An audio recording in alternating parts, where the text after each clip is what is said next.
Hey guys, Steve Moran here.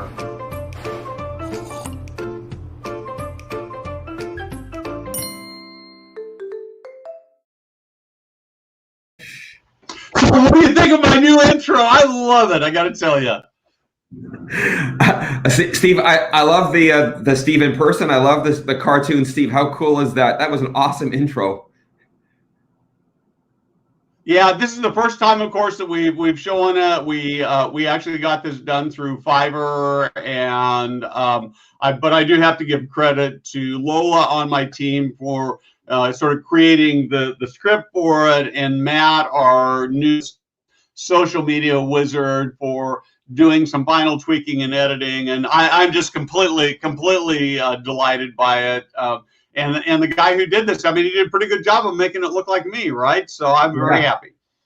So anyway, welcome to Foresight TV, everybody. I am so excited to do that. I'm really excited to do this interview with my friend Dan Levitt.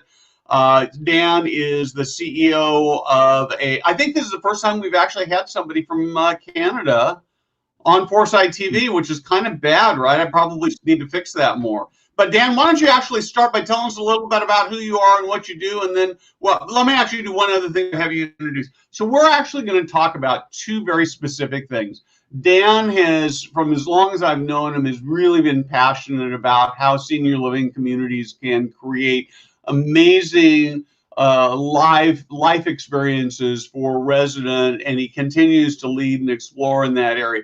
But there's another thing about Dan that I've sort of in the last year become much more aware of, and that he, as a senior living operator leader, has done a better job of getting onto the public media, so public television, not public as in PBS, but as in broadcast television and in the newspapers, to tell the positive stories about senior living than anybody else I know. And so this is a really, really important lesson. I think there are going to be some learnings here. And so now I've talked too much. So Dan, talk to us a little bit about who you are and what you do and what you're passionate about. Well, thank you, Steve. So just a little bit about Steve before I talk about me. So every Monday I open up my computer, and like everybody else, you have who's emailed you since you went to bed. We're all curious. And I always get an email from you, Steve, Monday to Friday. I always open it up. I always read your latest story, and I always love to find out what's going on in senior living. So just thanks for all the work that you're doing on behalf of all of us out there. So I really appreciate that. It's great to be connected that way. I really appreciate our friendship over the years. So a little bit about me. So I've been in this field for as long as I can remember, and my dad was in the field, and I was kind of recruited by Herb Shore, one of the gurus who started aged care leadership at University of North Texas, hence the yellow, or behind me, the yellow roses from Texas. But so I now run a care home. It's a faith-based care home in Abbottsford, about an hour outside of Vancouver. We have around 300 seniors living there, and that many plus staff members and then volunteers, and a great community. And as Steve mentioned, I have this big passion for reinventing the experience of the aging journey. I'm very passionate about that the nursing home can be not the last stop, but a great place for people to flourish and thrive and have vigor and have a sense of growth and rejuvenation. And we have assisted living with independent living. And when I'm not operating the care home, I'm doing teaching at various universities as a gerontologist and doing writing and speaking before the pandemic. So that's who I am, and that's what I'm passionate about. I'm excited to share some of that today with the audience. So I think I continue to believe, and of course we've had multiple conversations about this, but I continue to believe that as great as senior living is, that one of the, I'm going to say it this way, one of the areas of great opportunity for senior living to be better, to be more attractive in the marketplace, is to do a better job of creating the perfect experience for growing older context of senior living, meaning that there's good creating community, creating purposeful kinds of things. And can you talk to me a little bit about kind of your evolution and what you're doing right now to make that happen with your residents? Sure. So a little context. I remember hearing about this guy, this geriatrician in New York State that had done some radical things, like bring animals into nursing homes, to bring plants, and to bring basically life back to the institution. And I remember picking up the book and reading this over a weekend. My wife and I went away for a weekend. We both had a book, so I was reading this thing written by a guy named Dr. Thomas, and then I heard about this thing called the Eden Alternative, and then I was so enamored that we don't have to do what kind of we might have expected, how grandma or great grandma might have experienced the nursing home. So really that ethos, and I had a chance to meet him and even travel with him. I was able to even sit next to him on an airplane when we both were speaking at a conference a few years ago.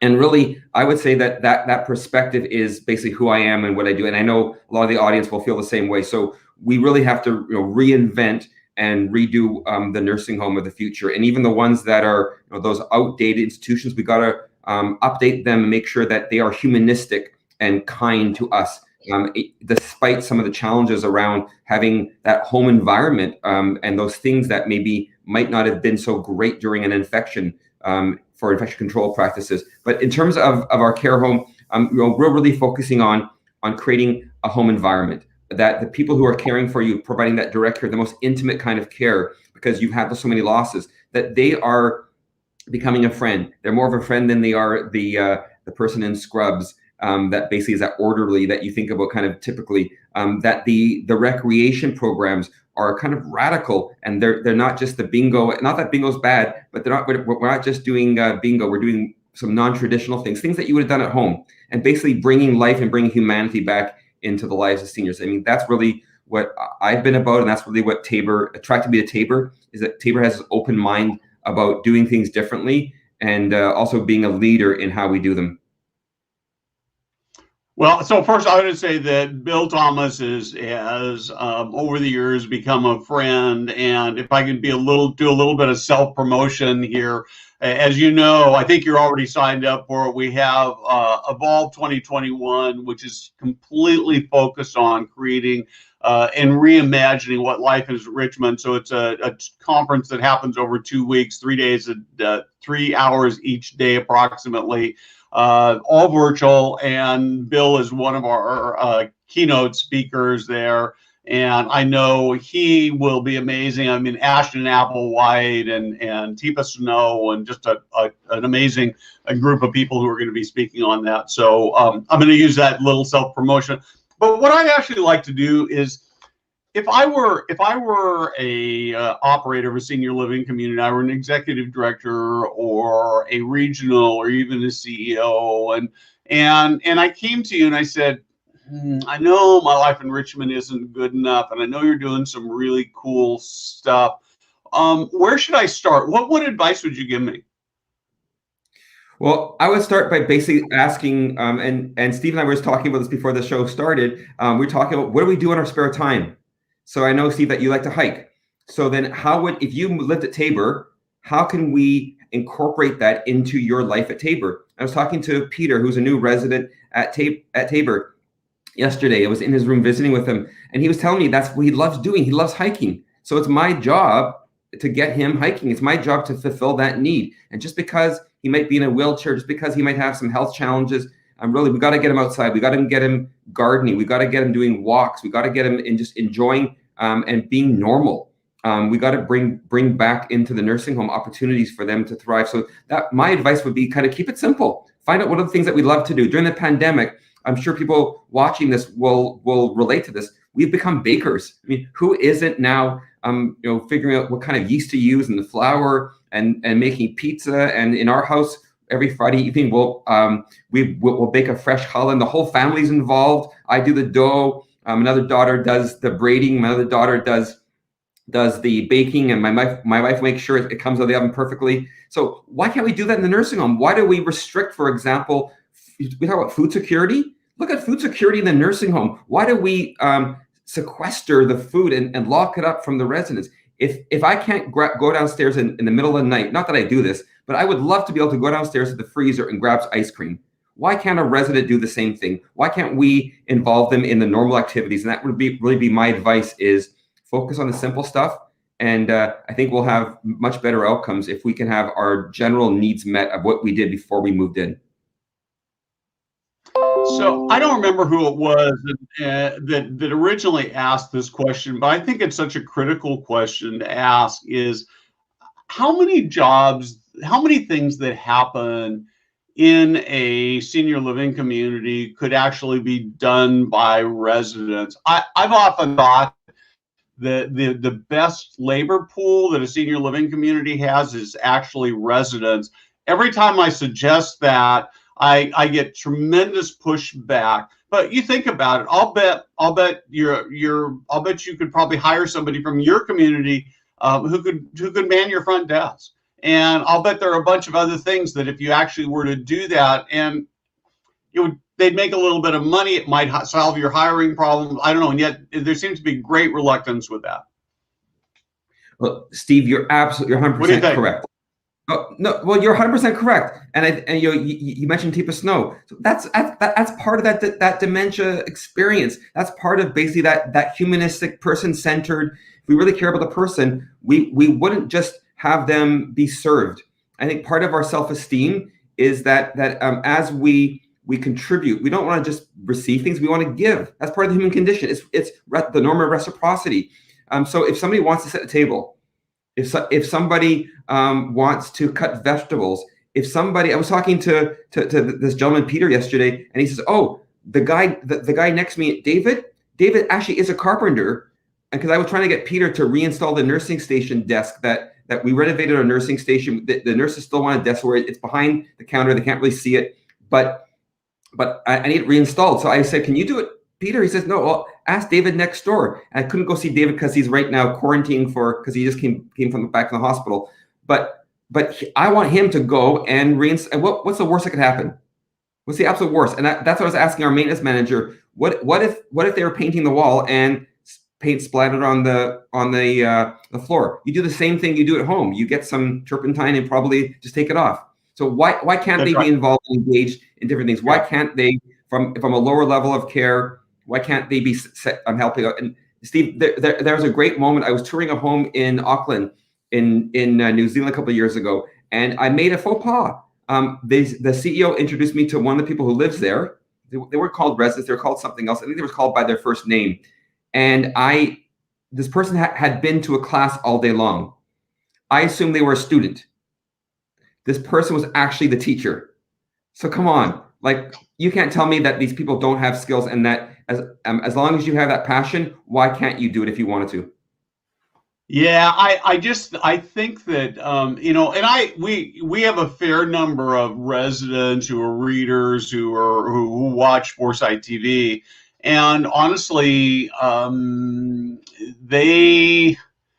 don't know, they describe sometimes feeling like, I don't know, pets or little kids, or that I think, and I think we're doing it with the best intent, but I don't think we always appreciate how kind of dehumanizing, how easy it is to become dehumanizing to our residents who have lived amazing lives. I mean, what does it take to be able to save enough money and retire enough and to be able to afford to live in a senior living community? And I just, we've got to figure out how to better value people for sure. And I think part of it, and you mentioned Ashton. I mean, her whole life, her TED Talk is so great about ageism. So I believe that part of this is ageism, that we've come accustomed to some of the myths it's just pure mythology, that you can't teach an old dog new tricks. Well, in fact, you can. And you can teach someone in a nursing home, you can teach someone, anyone can be taught something. So you think about all those misconceptions we have about old people. I think none of them really hold up when you examine them. The older worker, that's all nonsense. That stuff that they can't be as productive as younger people. They can't use the computer. None of that's really true. So I think part of it really is ageism. I think part of it is even those of us in the industry, we got to look at our own ageism. And the only one I think we're really hurting is ourselves, and we're hurting organizations. So I think we have to treat everyone from a growth mindset, that they can experience new things, they can grow, they can develop, and they're not set in their ways. So I think that piece of ageism is so important to really value, as you say, value seniors in a meaningful way. So what I think I'm hearing from you, Dan, is that from your perspective, that the most critical thing to do to reimagine how we create resident experiences is that you've got to just think about it differently. You've got to think about them as people more than, I don't know, clients maybe. I mean, we don't really want to talk about, it's certainly when a resident moves into a community, it's more than somebody being a renter in an apartment building. But maybe if we thought of them as more like renters in our apartment buildings, we'd actually treat them with less ageism. I don't know. What do you think? Oh, absolutely. I think so. I mean, one of the simple things, and we've been having through pandemic, we've been meeting with family members and hearing them in town halls, virtual town halls, kind of like this. And one of the things that broke my heart one day was a family member afterwards said, and he talked to you about something. It seemed so simple. It was coffee. So you think about your coffee. If someone made a coffee for you, everyone likes their coffee a certain way. Steve, how do you drink yours? Well, I like that sweet creamer, and then after I put it out of my Keurig, I have to microwave it because the Keurig's never hot enough. Right, exactly. So you have a certain particular way you like your coffee. I like mine black.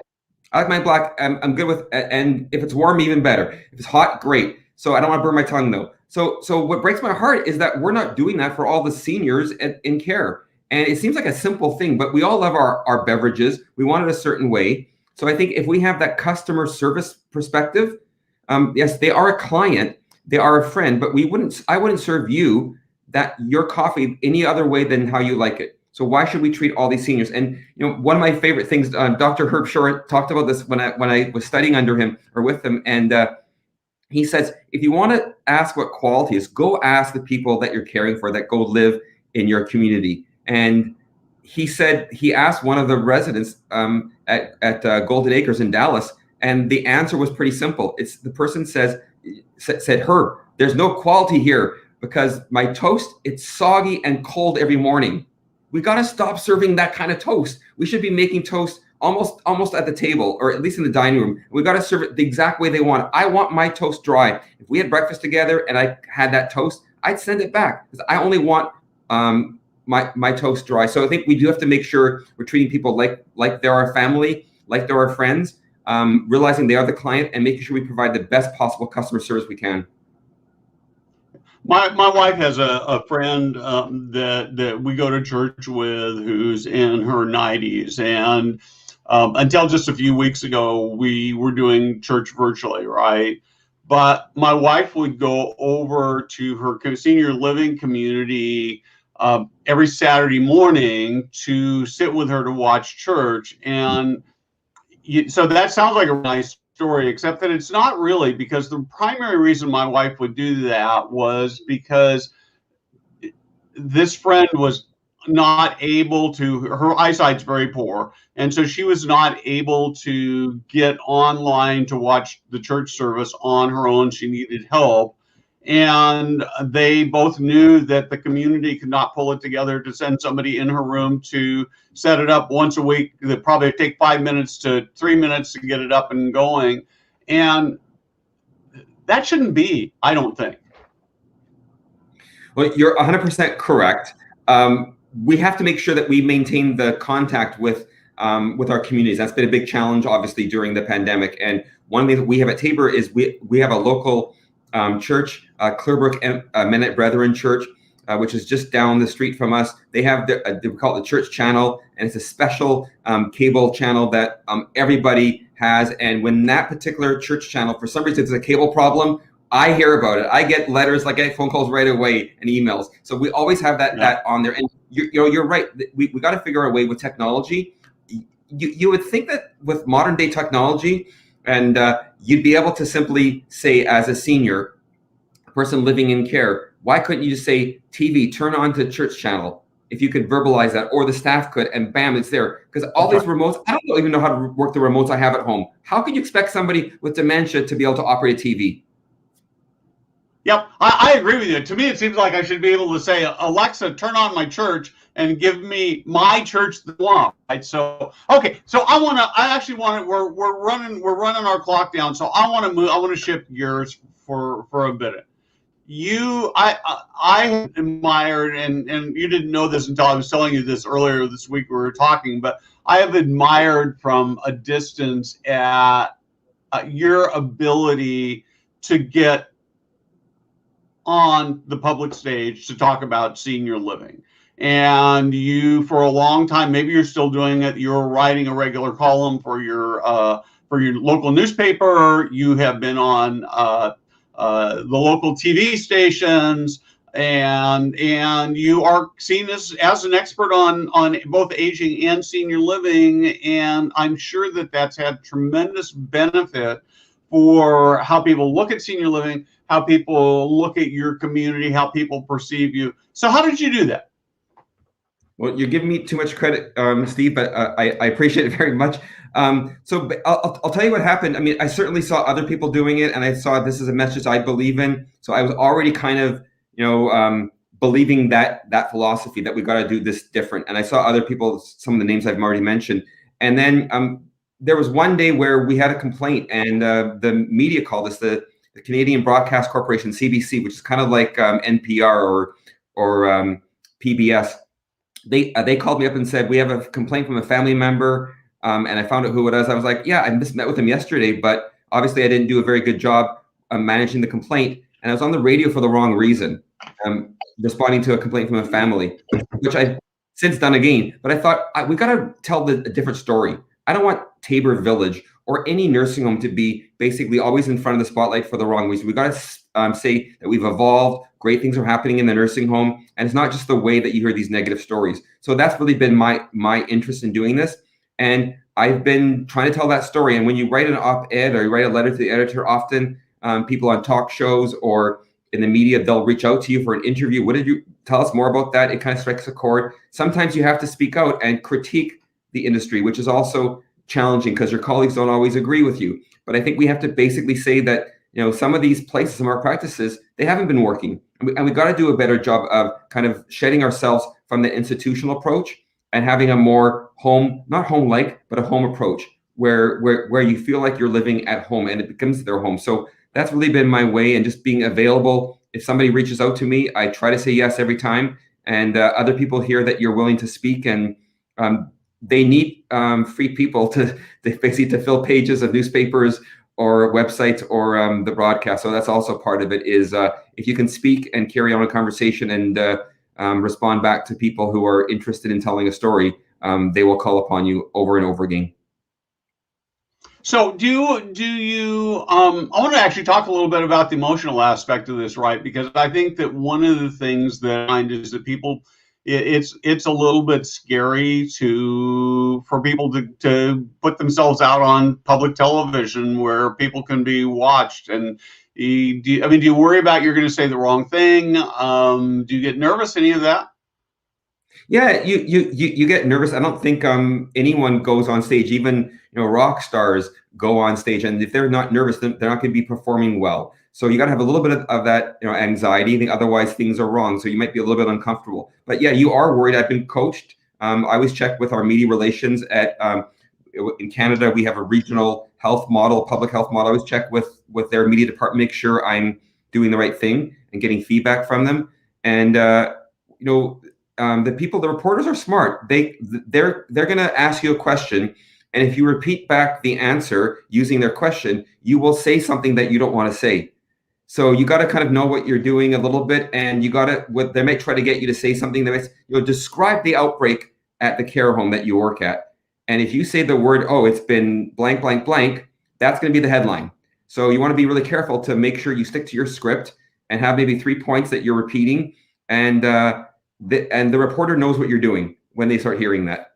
Okay, so this is actually really cool. So let's dig into this a little bit more. So you had a fairly significant outbreak in your community, right? Mm-hmm. And my sense is that, and just sort of reading the media, both and watching TV and reading newspapers, is that I think that almost universally the way that operators have responded is really two things. One has been to either not respond or do a no comment, or the other is that some lawyer PR person sat down and wrote this 2-paragraph statement that says we're amazing and we care, and we couldn't possibly have done anything wrong, and that always sounds like it's canned, and you've done a very different thing. You just sort of put yourself out there. First off, how did you decide to do it that way? And second, how did it go? Well, Steve, it's a good question. And do you remember a couple of years ago, there was an airline and somebody was pulled off a plane and someone caught that on video and it went viral. And then I think, if I'm getting the story right, if I remember, the CEO of that airline came out right away. You could tell they hadn't gone to a lawyer. I hope I'm telling the story correctly. They hadn't really, I'm sure they went to a lawyer, but they came out and they spoke authentically about how they felt and what the values are of that company and how apologetic they are. I think they even gave that particular customer a lifetime pass on the airline, something like that. So I thought that's the right way to go. I thought, waiting a couple of days, having a prepared statement or not responding, then you create that vacuum and the media is gonna go to other people who've experienced the same thing and look for, so you go down the wrong path. So I think you got to be authentic. You got to tell, like we were telling the number of people who were infected, both staff and residents. We told the number of people who were dying. Where sadly, too many people died from this infection. And we want to make sure we're being transparent and being available. So I think that resulted in building trust. And there's lots of good reasons why people don't trust leaders right now, but we had to do that. And we also provided more communication with our family members and staff during that time. Hey, so you find by going out and sort of telling the whole unvarnished truth that it's hurt you in terms of people's interest in moving into your community? Yeah, it's interesting. That was definitely a concern of mine, is that people would not want to move in based on the experience at Tabor. And I can tell you that we're filling up as quickly as we want to. We're kind of filling those vacancies that resulted from our outbreak. We're almost there. I am concerned about it, but I think we have to basically tell our story and explain why it happened. And the unfortunate thing about COVID-19 is that where there were outbreaks, a lot of times it reflected the community spread. And a lot of times it reflected what was going on outside the nursing home, not just inside. So there is that collective responsibility. And we know that as the case counts go down, as people are vaccinated, the likelihood of having those kinds of significant outbreaks and the significant impacts on seniors will be much less in the future. Perfect. So I want to do just a couple of quick bullet points. We're about out of time here, but the first thing is that if you want to get public media, write letters to the editor, comment on things that are already out there, right? Yeah, absolutely. Second is don't be afraid to reach out to people, to reporters and to editors or producers and say, I got something to say about this. Right? Absolutely. And I think, we all know this. If you take a picture of a senior with a 100th birthday, as we did on Monday, you tell a little story about who she is, that she's celebrating. Maybe she survived COVID and she got her vaccine. That's the kind of story we all want to hear, especially on a Friday afternoon. You bet. So I actually will have one comment I want to put up here. I just think this is so critical. It sort of goes back to where we were before, but we need to do more on how to make this happen. And I think you're absolutely right. I think that we spend a lot of time talking about the idea that it should happen. And I actually think that that there's a lot of interest in making it happen.